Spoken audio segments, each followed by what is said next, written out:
You're listening to the REINVEST podcast, where each Tuesday we will show you how to reclaim, reconnect, and refocus your life by bringing you the top real estate professionals in the industry. We'll pull back the curtain so you can implement these tools and tactics to build generational wealth. Your hosts, Garrett Gatton and Seth Simonillo. Hey guys, thanks for joining us here for episode 43. Where Seth and I get to show you how to maximize your life through real estate. It's been a wild ride here, man. A lot going on in the economy, a lot going on regionally. But overall, one of the big messages I think that investors have been coming up with is there is a way to make money in real estate no matter what market you're in. I think between interest rates, how they've been so volatile, and the stock market has been nutso, and most people are depressed about their portfolio right now. But it reminds me of just like a teenage, I don't want to say girl, just a teenager in general. You know what I mean? It's just real volatile. Life is so fragile. So it's been really interesting. So today we have a great guest on. We have Chris Price with Red Fox. Wow, I don't know why I sound like I Red Fox Multifamily. Red Fox Multifamily. Chris, how you doing? Doing great, guys. Thanks for having me. Yeah, it's good to have you on. So where are you located? We're here in Northwest Ohio. Where are you located from? I'm located in White Plains, New York, which is a suburb of New York City, about 30 minutes outside. Wow. The Big Apple. Yes. But I tell people, my journey is an interesting one. I'm originally from Greensboro, North Carolina, but then my family migrated up to the Northeast, in the Connecticut area. I grew up another part of my life in Danbury, Connecticut. Very proud of both of those places. Shout out to the Yukon Huskies, who just won the national championship. And then, my wife and I, we decided to set up shop here in Westchester County, New York, and White Plains, New York specifically, where we're raising our family. It's been a great opportunity. Awesome. Now, you had, looking on your bio and stuff, you're very proud of your family. So go ahead and tell us about your wife, your kids, and what your family looks like. Yeah, so I am married to my wife. It will be 15 years this summer. Thank you. My wife Allison and I, she and I are really just we've grown a lot together over the years. That we actually met at Marist College, where as undergraduates, and kind of went our separate ways, and then we found ourselves together going into our senior years, and we've been together ever since. And we together, the two of us, we have two beautiful kids, healthy, beautiful kids, thank God. My son Caden, he is 9 years old, and my daughter Zoe will be turning 11 years old next week. So we're looking forward to that. So let's just be honest here. I mean, your now wife, was it the D1 college football thing that you had in your favor that got the deal done, or? Yeah, I think it was my brilliance and my intellect. No, in all seriousness, that I think there was some mutual attraction there, but we ended up, like I said, going our separate ways. And I think that was necessary for us to both grow individually. And then, as the universe would have it, our worlds collided again. And we were able to, spark something off, and the rest is history, as they say. Yeah, well, and this is a real estate investing podcast, but we'll get into a little marital advice here, which is always a little dangerous. But you had mentioned your wife's going to be listening to this. Yeah, well, she needs to. Just kidding. No, you had mentioned growing together, and I think that's so key. We're always changing as individuals, and when you're married, when you grow together, you avoid that day where you look at each other and don't recognize each other. And so when you're doing that actively, and that's a good segue into Red Fox Multifamily. You and your wife, Allison, co-founded Red Fox Multifamily. Give us a little context to your company, why you called it Red Fox, and then get into the background about you being a pharmaceutical executive and then coming into real estate investing. Absolutely. No, thank you for that question. So So yeah, I'll actually start there with the pharmaceutical industry, right? So as a growing up and playing college football, I had dreams of going off and playing in the NFL and buying my parents the big house and doing all those great things. And and after my tryouts didn't go so well, I was left with, oh man, what's the next step? What am I going to do? But thankfully, I got a quality education from that Marist College, and in addition to that, I was able to take advantage of being able to do internships at a local pharmaceutical company in the area in Connecticut. And every summer I came back, I built relationships with folks and built enough relationships that after my football gig didn't work out and I did a couple of odd jobs here, I got a call to come and pursue an opportunity there. And I joined that company as a contracted employee, and I did well enough that they wanted to have me back actually the next year as a full-time employee. And then Wow. since then, I had been able to develop and grow professionally to the point where it has taken me on such a great journey to being able to travel the world, being able to work on projects and develop skills and experiences that very much work for me very well today in my real estate business, which we'll talk about a little later. But as it relates to my professional background, being able to build out my credentials from a formal education perspective, going back and getting some additional degrees. I've gotten my MBA through while I was in while I've been working. I've gotten certifications in project management and Lean Six Sigma and the whole host. And Hmm. those things have certainly helped develop and prepare me for what I'm up to today. And my wife, in parallel, she has built up quite an extensive career over 20 years as well in the apparel manufacturing industry. Oh, wow. And so, yeah, she's worked for some iconic brands that many of us are familiar with. And she has developed some of those skills and experiences as well, and has built up her credentials to be able to put her in a position to where she is from a corporate perspective as well. And along that journey, guys, where we went, we had really been looking at a number of different things. We had been looking at, we were fully into just, the traditional ways of doing business, right? Or investing. We went to school, we got good jobs. Yeah, let's throw our money in a 401k. Yeah. And hey, when in addition to that, let's go ahead and throw maybe we'll do some other things. And that at some point we started to we started to think to ourselves, there has to be some other ways for us to Hmm. do this. And it just so happened that at that time we had a single family condo that we had moved out of as we had started our family, and we had rented it out, and we were seeing consistently being able to rent that asset out and see some cash flow coming in. And that right there, it was a moment where we said, hey, we might have something here from a real estate perspective. So So can I interject for just a second? Um, absolutely. so a lot of times, if it ain't broke, don't fix it, right? So if you've got the 401k machine going and you're making good money and your corporate jobs, putting money in your 401k, what even put the question in your mind of, is there another way to invest? Were you bored? Did you not see the returns? Did you hear of other people that were Or was deploying their it, capital? or was it the condo that you just happened to rent out and keep as a rental? Yeah, and what made you use that as a rental? Why not Instead of sell that? selling it.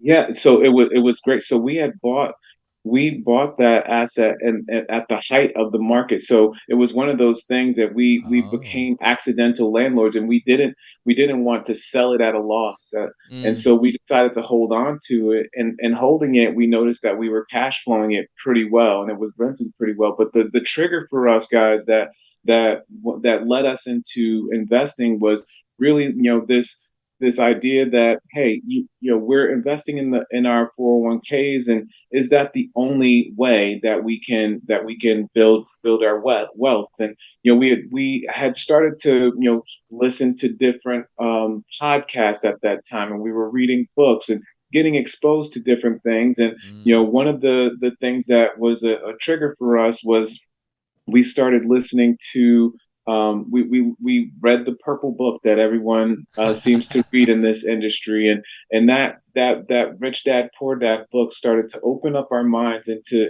different things. And in fact, one of the things that we had considered before even getting into real estate was, hey, maybe we can start a franchise or buy a franchise. And so we had explored that very much so, and we were sort of going to go all in on buying a franchise and investing in that, and leveraging it to run it passively. But what in franchise fact, were you thinking we were about looking, getting? if you so we had little kids, and so we were looking at those trampoline parks, if you know Oh those yeah, bounce yeah, U's and those types of things where Yeah. people can and jump kids can jump around, and we were like, these things have got to be Sky gold Zone. mines.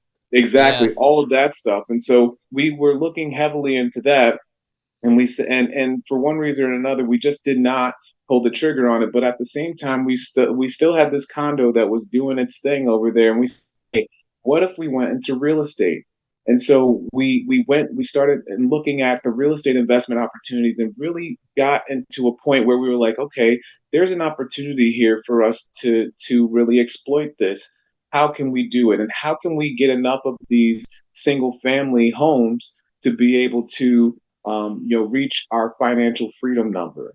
Hmm. How many of these things do we need to do? And so we started, counting those things out, and once we got to we saw the number of single family units that we needed to acquire in order to replace our earned income, and we were like, we gotta maybe pivot strategies. That's going to take too long, too much Yeah. brain damage to get there. How can we get there? How can we You're a get there wise man. faster? And then that's when I started learning about syndications, and I'll go deeper into there in a little bit. But that's sort of the short around how we started getting into the multifamily business, and I'll tell you a little bit So about that. is Get there. that when you started Red Fox Multifamily? So in fact, we started that came a little bit further down the journey. So we initially started as passive investors. We wanted to learn this business before we started a business, and we were completely content with investing passively in other people's deals. As I mentioned, I had spent a lot of time and being able to conduct a lot of research and learning about what the syndication business was, and listening to different podcasts. In fact, I think the first time I heard it, it was I was listening to a podcast, and it was with Brad Sumrock talking about Mm.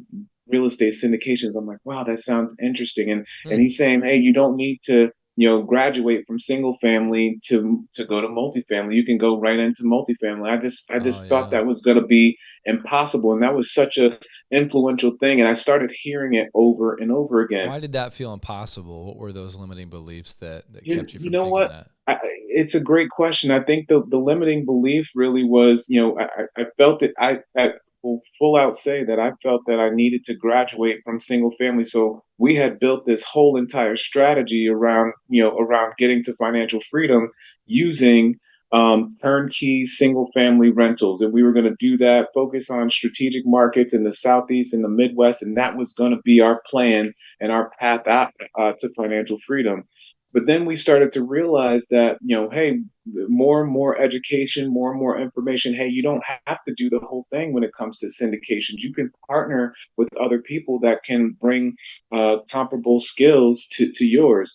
You can take down larger deals and share in these things. And that idea was something that was really attractive to us. And so we got into this, focusing on it as passive investors. And as passive investors, we started, learning the ropes and getting more educated. And you mentioned earlier the idea about, growing, whether you're growing together or growing apart. And it has been a journey for us. My wife and I was consuming all of this information. I would send her Hmm. podcasts. Hey, babe, you got to listen to this, or look at this article.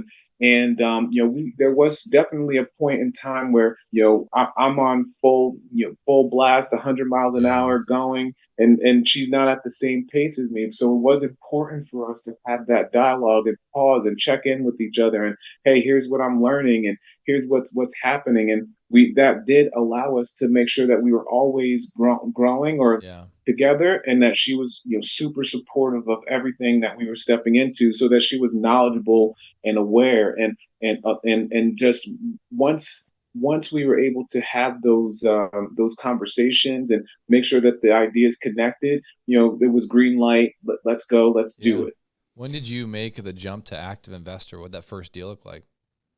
So yeah, my jump from active investor. So we've been investing since late 2020, early 2021, and we got into we were passively investing in multiple deals over that time, syndications and funds, and we got to a place where we were like, especially me, I was like, hey, I really have a passion for real estate investing. I love this business. I enjoy talking about it. It's what I do outside of my pharmaceutical career.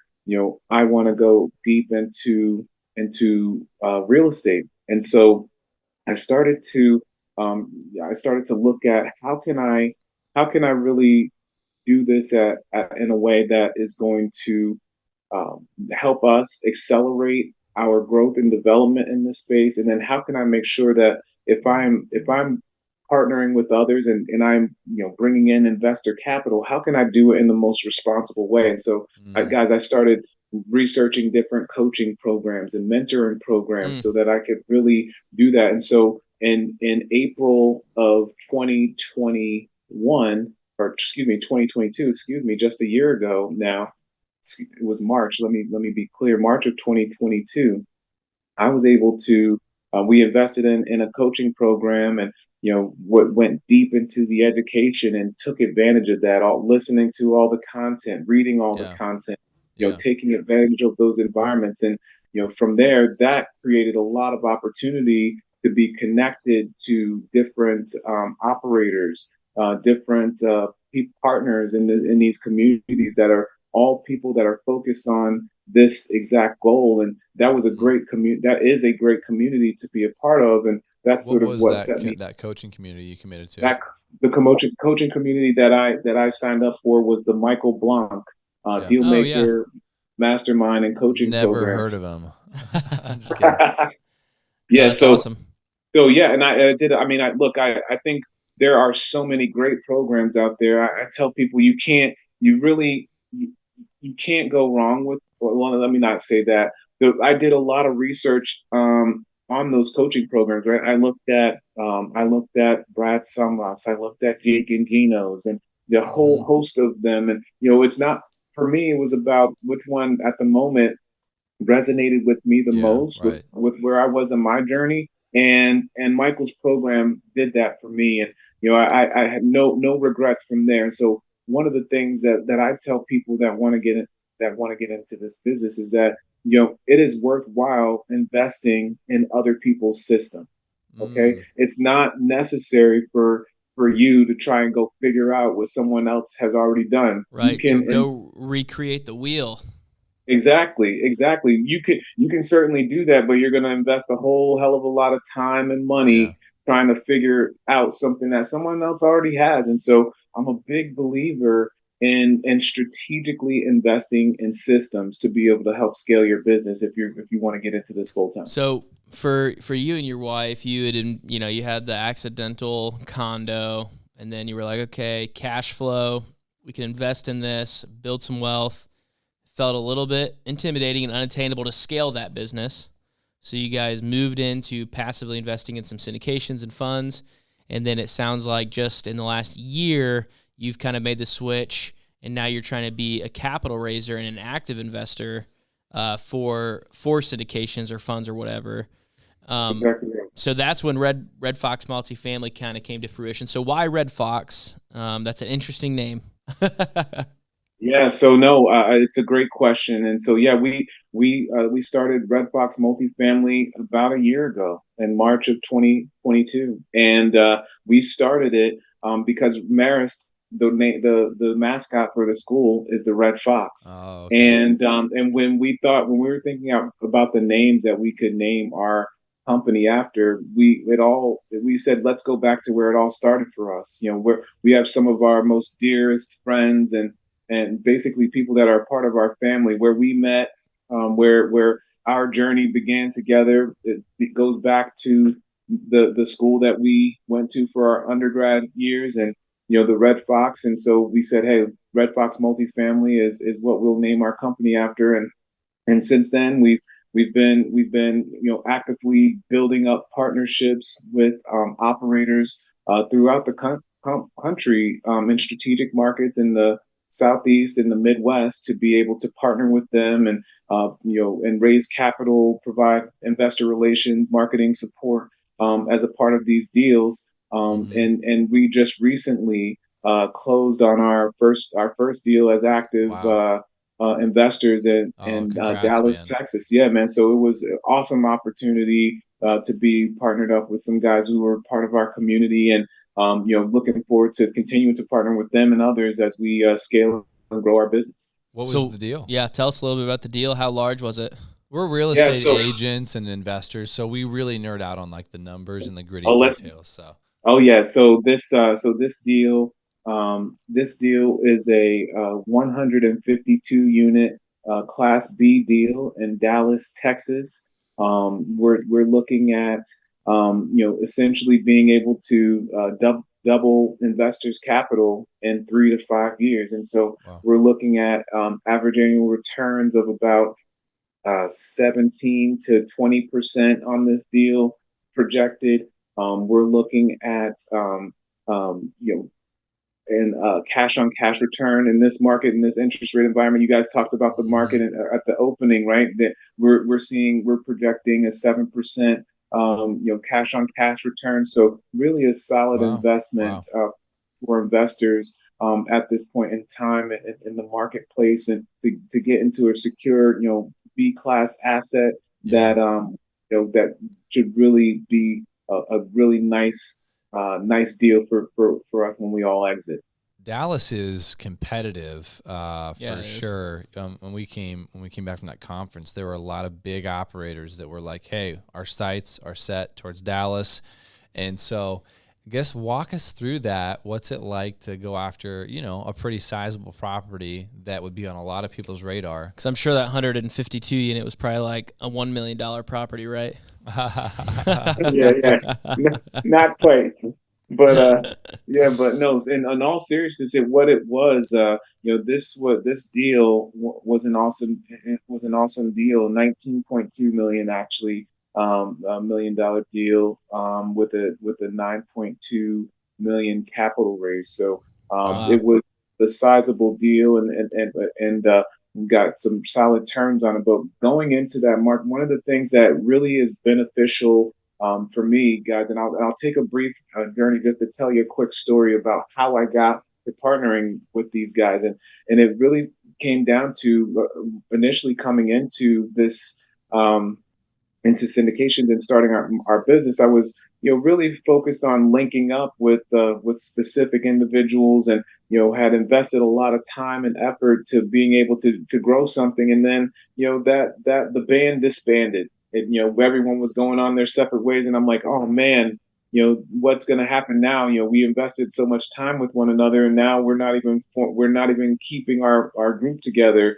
What can we do? And so I looked at that as an opportunity, really, to be able to invest my time and focusing on building strategic relationships Mm. in certain markets, the best markets in the country, to be able to focus on the skills that in the network that I have and what I bring to the table, as someone who lives in one of the wealthiest counties in Westchester County, New York, in the country, and a lot of well-to-do people in this area, and connected to a lot of well-to-do people in the pharmaceutical industry.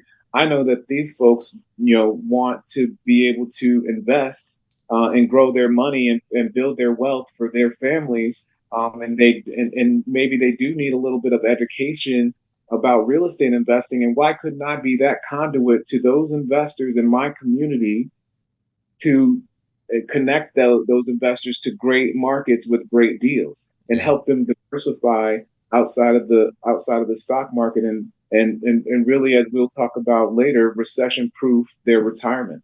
Yeah. So why don't we break that down? What would be the benefit of investing in a syndication, investing in some real estate, as opposed to them going out and investing in the 401k, especially if it's like an employer is going to match up to a certain amount in your 401k. So, I mean, that's kind of double compounding. The employer is going to compound it, then, whatever the market's going to do.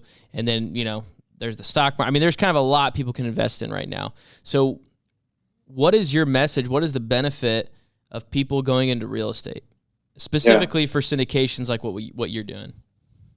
Yeah, so for what I tell investors is really a couple of things. One, I talk about the importance of being able to diversify outside of the volatility of the stock market. Yes, the stock market it is made easy for us to just put our hard-earned money there. It's made easy to put our money into that 401k and just automatically directly deposit it into that account, and then to get the company match and all of those things. But who's to say that throwing good money after that is a good idea, especially in this market, right? Like the dollar for dollar match. One has to ask themselves, you're putting your money in there, and then we are literally. And there was an article that was published late last year by Fidelity that said 401k accounts lost almost 23% in 2022. Wow. And so wow. Continuing to just throw your money in that asset just as it's the only way is something that I think is naive. And the old saying, or putting all of your eggs in one basket is not necessarily the wisest thing. So I definitely stress that point to my investors. And then I talk about our philosophy and how we've developed that over the years, and getting to a space where we are focused very much on investing in real assets that cash flow, that appreciate, that hedge against inflation. What I anchor onto, and this is not to diminish any other physical assets like self-storage or any of the other car washes, etc. But when I think about boiling it down, we talk about being conservative. We talk about being conservative because what's more conservative than what someone needs in their life? People need a roof over their head. Right. For millennia before us and millennia after us, people will need a roof over their head. And so let's make sure that we're putting our money in those types of investments. And those are the types of messages that we share with our investors to make sure that they're knowledgeable and thinking about those things. And then the last point that you raised around why syndications, talk about it with respect to risk. We, as coming from single family space, and when we were vacant, we were 100% vacant. And hey, we have to float our mortgage, and now we have to float this rental until we get another lease in place. When we have a syndication over, in the case of the recent deal that I just explained, 100+ units, one vacancy we're not gonna feel that. It's not gonna make or break you. That's right, and we're gonna share that risk, with the other units that we have there, et cetera. And so being able to diversify, being able to have assets that aren't vulnerable to just one, simple vacancy are the things that we focus on. I want to say this for our listeners. I love the 3 immutable laws of real estate investing. So number 1, buy for cash flow. Number 2, secure long-term, low leverage debt. And number 3, have adequate cash reserves. You hit those fundamentals and you will find success in real estate. And a mutual friend of ours, his father-in-law told him, invest in 3 things: land or real estate, food, and medicine. Because to your point, those are three things that people will always be in need of, right? I know that's a generalization, so it's not like, well, I'm just going to go buy the next piece of real estate that I feel like I need to make a disclaimer. Everyone go invest in Kroger, quick. So, that's a generalization. You have to, but it almost helps to simplify things a little bit because there's so much information out there on the internet. Everybody's got a video. Everybody's got a program. Everybody's got something they're trying to sell, some angle that's new, that's whatever. Cryptocurrency. I jumped on the bandwagon, and then when the bandwagon crashed, I was still on it, and I'm still laying on the roadside right now with cryptocurrency. But that was something that was untested. It was speculative. It wasn't a real asset, right? People make their arguments, and I still believe in it. But boil it down, simplify it. Real estate. You can't make more of it like land. There's never going to be more of that resource. And I think that's we were talking about this on another podcast. For the longest time, it was reserved for the elite. It was reserved for the people at the upper echelon of society that there was high barrier to entry.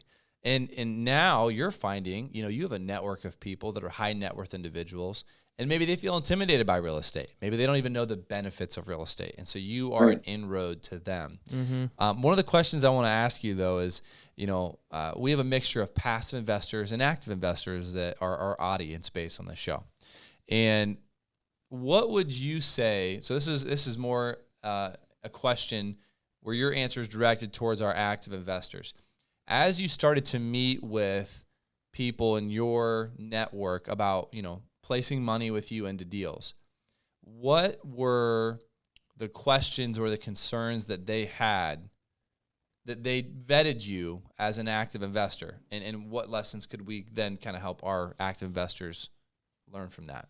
It's a great question. And this is a question that I get often from investors, passive investors that I speak to, or prospective passive investors that I speak to all the time, right? And it kind of connects back to what I was talking about in terms of the messaging that I share with investors when I speak to them. In addition to the need for housing that will always be there, the tax benefits, the cash flows. I also talk about the fundamentals of in that. Do you want to be a landlord or do you want to hand over the keys, so to speak, to those people that are professional investors that know what they're doing and are able to manage that asset effectively for you to get the most out of it? So go ahead. So I love it. So let's go a step further. And I think maybe what Garrett was trying to get at is, how do they vet you? Yes. They're sold on real estate. They're sold on the benefits. They're sold on maybe even a syndication, like the strategy model. They're sold on that. But how do they vet you and be like, okay, I trust Chris to go in with Chris? Yeah. Or Red Fox Multifamily. So so it's a great one of the things that I invested significantly into getting into this was building a platform before I even had a deal.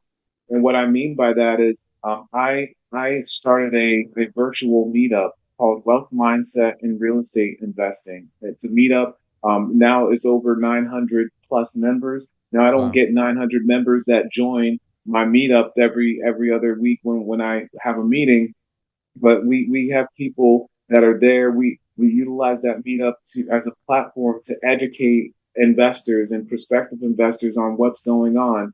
And I bring in expert speakers like you guys and others to come in and talk about syndications, talk about tax benefits, talk about how you can utilize tax value life insurance to invest in real estate, those types of things that open people's minds up to things that they might not have had any ideas to, but by me being the host of this platform, puts me in proximity with experts that gives me additional credibility. Mm-hmm. And so when people ask me, and by the way, to your question, more directly to your question, I also talk to my investors when they're vetting me.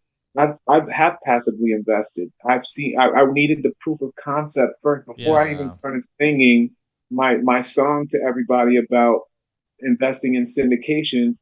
I needed to be able to have proof of concept. Does this work? And when I wire my $50K over to someone? Am I Right. going to get something back? And how does that look? And when I started seeing that, all of those things and being able to speak to those passive investors when they're vetting me has been so powerful because they can see that I'm doing it. They see the platform that I have, and there's the relationship that I have with them that we're able to have Right. that bond, be able to break through anything else. That's good. Yeah. That's awesome, man. Yeah, that's I mean, you're bringing value to people, and because of that, they, start to trust you, and you become the expert, and yeah, it's awesome. So we're going to move on, and we're going to go into our smaller pocket segment. So, Chris, go ahead and tell us your worst deal in real estate. What happened? What was the deal? What went wrong? And then most importantly, what did you learn from it to impart to our guest? You could even maybe do some fake tears or something like that, something to sell it, Yeah. No, well, hey, look, man. So we talked about that single family that we had earlier, and when we finally decided to sell that thing, and we wanted to sell it, but we wanted to do a 1031 exchange, and we wanted to do that 1031 exchange into another asset to be able to scale us into something larger that would cash flow more. That didn't work out so well for us, and it didn't work out well because we I was not extremely clear beforehand on the types of properties or assets that I would want to do that 1031 exchange into. Despite all of my research and knowledge and knowing and going into this, I was ill prepared to cut it all the way down. The blame is laid at my feet in terms of not identifying the assets or viable assets that we could do the 1031 into to be able to defer the tax. And so I had identified deals. They weren't the best deals, but they were. I didn't want to just 1031 into something that was going to be a headache and a project for us. We wanted to make sure that it was something that we could make more passive. And one of the reasons, just for additional context, we had thought we were going to have enough capital to 1031 into a syndication as a TIC or something along those lines, or a tenant in common for those investors who may not know what that is. And we had tried to get into that, but unfortunately, it just didn't happen. And so that fell apart. And it's in the end, it's not going to crush us, but we definitely wanted to be able to do that and scale our business faster. But those resources are redirected into the business in other ways now. So essentially, you're just going to take the proceeds, take the additional tax hit, and kind of continue to move forward. Yeah. Correct. So the message out there to the investors is to definitely be thoughtful about your 1031 exchange when you have that opportunity. Identify those properties. Know before you even go in that you're going to do a 1031 exchange, and start identifying things sooner rather than later. What was the tax liability? It's the tax liability is on that one. It's luck. So we had a situation where it will be about, I want to say about 10%. So it's not crushing, but it's certainly going to be something where but with other things that we have going on, if we can't offset it, we're gonna pay some tax in the tax year. So it's not gonna be bone crushing though. Yeah. Well, and do you guys have a real estate professional designation? We do not. We still are working our full-time jobs in addition to our real estate entrepreneurial career. So we don't meet the test for real estate professionals, but it's something that is coveted. And as we work towards our goal of being able to be financially free, we will certainly be leveraging that at some point in time. Yeah, so a couple of things on that. I'm actually kind of, it's good that was your, first of all, I'm sorry for that. That's not fun. But for our listener base, that's a different type of kind of debacle maybe that somebody's encountered. Yeah. But it's a good one because there's a lot of good lessons there. We've helped a number of clients from a real estate agent perspective execute a 1031 exchange. Yeah. And there are some nuances to that for sure. Like I was in the process of one. It's not going to go through. The buyer on my property, it fell apart, but we were trying to line up, much like you were, a replacement property for that. And what a lot of people don't know is if you are thinking about selling a property and using a 1031 exchange to do that, absolutely right, Chris. Start lining it up now. Start putting the word out to people off market and even on market about that. Now, one question I have for you is, did you consider doing a reverse 1031 exchange? I did not. What I did consider was doing a 1031 into a DST, but the Delaware Statutory Trust. And exploring that and going through the math with that, it just wasn't going to help out in that situation either. And so again, we're after exhausting all of those options. We have two. I think we were looking at two fourplexes, excuse me, in Cincinnati. That we had identified as potential, not in the best of neighborhoods. Had some work that needed to go into them, and we wanted to be more passive, as you guys know. And then, secondly, the DST we had lined up there. Again, the numbers just would not work out for us, and for all of those reasons, we were not able to successfully complete the 1031 exchange. But we did not do the reverse 1031 or look at that option. That may still be an option for you, and there's some nuances to that, and we've got a couple of specialists that we work with to do that. But at the end of the day, like my tax guy says this, like, oh man, we had to pay taxes, and it's like, yeah, because you made money, and it's like the fact that you even have to pay a capital gains tax meant that you had a property that appreciated in value, right. So right. It's like you still won in that. Yeah, you didn't hit the home run of deferring all those taxes forward like everybody wants to in real estate, but you had to pay those taxes eventually, unless you're going to pay them off to your, hand them to your kids and all that stuff. So it's still a win. You still took a full cycle, and you've got that capital to use, but really good lessons, really good lessons. All right, man, our next show segment's called Our Little Nugget. So this is a fun part of the show where you give us a practical takeaway, could be a hack or something just super foundational that our listeners can apply to their businesses. Yeah, and I'm going to go back to something I said a little bit earlier in the interview and make sure that I really reinforce this point. And that is, don't do it yourself. Invest in other people's systems, okay? Whether that is a coaching program, whether that is getting, for example, your automation set up to be able to communicate with your investors on a systematic and ongoing basis, whether that is leveraging systems to attract other investors through online tools and bringing them into your funnel so that you can have conversations with them about this.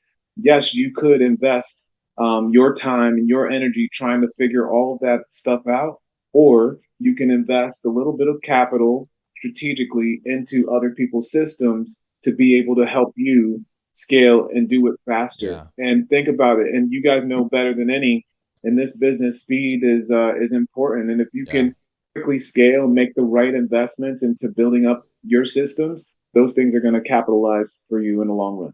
And that's a great segue into our next question, which is what's been one of the greatest resources for you in your career? Which I know it's probably going to be coaching, but maybe you could give a shout out to the coaching that you did, which I think you already did, Michael Blanc. Maybe it's somebody different. Maybe it's this podcast, Seth. Who knows? Who knows?